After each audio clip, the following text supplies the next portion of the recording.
जम्मू कश्मीर से धारा 370 हटाए जाने के करीब 2 साल बाद कितना बदला जम्मू कश्मीर। कश्मीर को इस बार बर्फबारी में भी पूरी बिजली मिली। इंफ्रास्ट्रक्चर, शिक्षा और रोजगार में कितना इजाफा हुआ। धारा 370 हटने के बाद क्या बदला, इस रिपोर्ट में देखिए।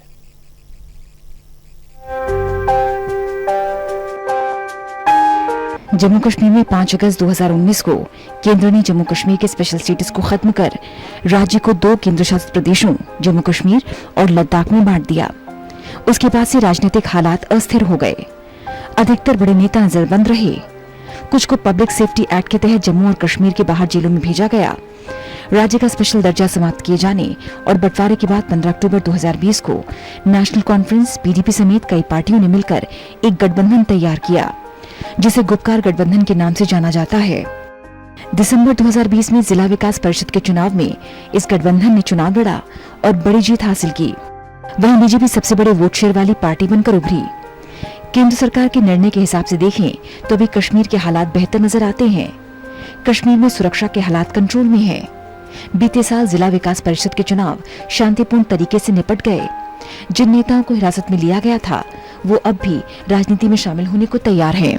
अनुच्छेद 370 को हटाए जाने से ठीक 2 दिन पहले केंद्र सरकार ने बाहरी लोगों को कश्मीर छोड़ने का निर्देश जारी किया।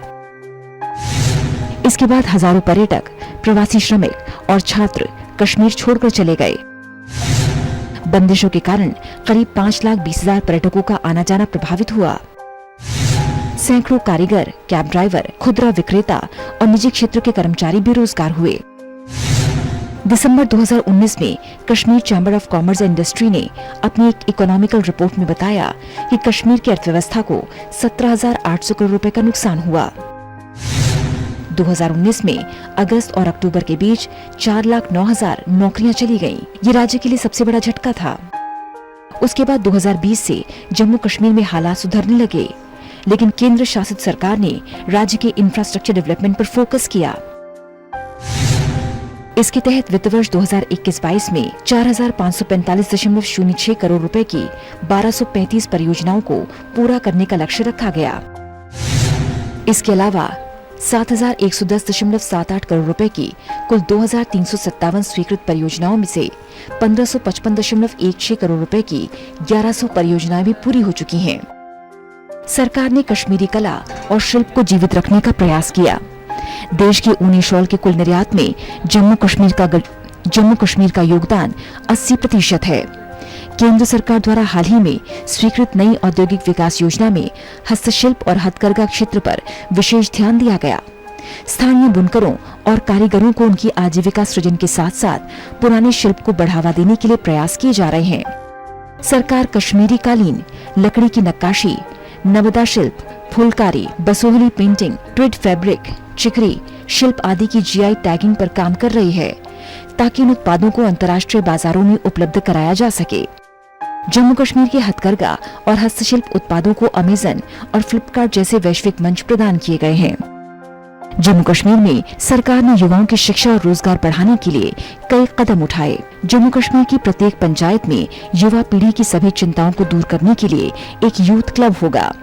पहले चरण में 4,290 पंचायतों को 22,500 युवाओं को लगाया जाएगा। सरकार इस पहल पर 12 करोड़ रुपए खर्च करेगी। सिविल सेवा, अन्य प्रतियोगी परीक्षाओं के लिए कोचिंग प्रदान करने के लिए जम्मू और श्रीनगर में 2 अत्याधुनिक कोचिंग सेंटर्स जल्द ही शुरू होंगे।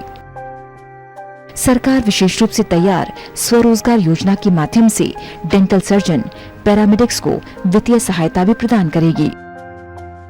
एग्रीकल्चर हो, हॉर्टिकल्चर हो, एजुकेशन हो, हेल्थ हो, इंडस्ट्री हो, जो बजट यूथ एंड स्पोर्ट्स हो, मैं समझता हूं कि अगर आप देखेंगे तो क्वांटम जंप इस बार बजट में है। जम्मू कश्मीर के उपराज्यपाल मनोज सिन्हा ने बताया कि राज्य की महत्वाकांक्षी बैक टू विलेज प्रोग्राम के अगले फेज में सरकार 50,000 युवाओं पर फोकस कर रही है। इस कार्यक्रम के तहत ऐसे युवाओं को रोजगार के लिए वित्तीय सहायता दिया जाएगा। इसका प्लान जल्द ही सबके सामने होगा। आर्थिक संकट के बावजूद भी राज्य में बिजली व्यवस्था सुधारने के लिए हर साल 3,500 करोड़ रुपए का बजट रखा गया है। रोजगार के अवसर अधिक से अधिक प्राप्त हों, जो न्यू इंडस्ट्रियल पॉलिसी आई उसको लेकर के उत्साह बहुत है देश में, तो अधिक से अधिक इन्वेस्टमेंट आवे। दूसरा फोकस था तीसरा स्पोर्ट्स को बढ़ावा दिया जाए, और चौथा कल्चर, वहाँ का बड़ा रिच कल्चर रहा है। उन्होंने कहा कि सूफीज़म और कल्चर को लेकर के भी एक बड़ी कार्य योजना बना करके पूरे 1 वर्ष का कैलेंडर बनाने की ज़रूरत है। एग्रीकल्चर और हार्टिकल्चर सेक्टर को कैसे प्रमोट किया, इस पर विस्तार से चर्चा। और सिक्योरिटी सिनेरियो आप जानती हैं, जम्मू कश्मीर एक संवेदनशील राज्य है, तो सभी पैमानों पर मैं कह सकता हूँ कि जितने पैरामीटर्स हैं पहले से बेहतर परफॉर्मेंस हुई है। जम्मू कश्मीर में पहली बार कश्मीर घाटी में लोगों को बर्फ के दौरान भी लगातार बिजली आपूर्ति हुई। अगले 4 साल के भीतर राज्य में 3500 मेगावाट की परियोजनाएं जमीन पर लाने सरकार की योजना है। आधिकारिक आंकड़े बताते हैं कि पत्थरबाजी की घटनाओं में अनुच्छेद 370 की समाप्ति के बाद तेजी से कमी देखी गई। 2018 में 532 घटनाओं की तुलना में 2019 में 389 और इस वर्ष जुलाई माह तक मात्र 102 घटनाएं हुई। पत्थरबाजी की घटनाओं में 2020 में तकरीबन 73% की कमी दर्ज की गई है, जबकि पिछले वर्ष ये कमी 29% थी। 2018 में 2268 पत्थरबाजों को गिरफ्तार किया गया, 2019 में 1129 और 2020 में 1152 पत्थरबाज गिरफ्तार हुए। आंकड़े बताते हैं कि 2018 में 583, 2019 में 849 और 2020 में अब तक 444 आतंकियों और उनके मददगारों को गिरफ्तार किया गया है। 5 अगस्त 2019 को जम्मू कश्मीर से धारा 370 वापस लेने के बाद यहां की आंतरिक सुरक्षा पर गहरा प्रभाव पड़ा है। इसके तहत संघर्ष विराम उल्लंघन और घुसपैठ की कोशिशों में कमी आई है। कई आतंकी और उनके कमांडर्स का सफाया हुआ है। हालांकि सुरक्षा बलों और राजनीतिक दलों के नेताओं पर हमला चिंता का विषय है। अधिकारियों के मुताबिक कश्मीर की जनता समझ चुकी है कि अलगाववादियों ने उन्हें हिंसा की ओर धकेलकर वो खुद मलाई काटी है। मेडिकल सीट बेचने के खुलासे से अलगाववादियों पर अब कोई विश्वास नहीं करना चाहता। यही कारण है कि अब आतंकियों के जनाजे पर भीड़ नजर नहीं आती। अब आतंकियों के शवों को सीधे परिजनों की मौजूदगी में दफना दिया जाता है।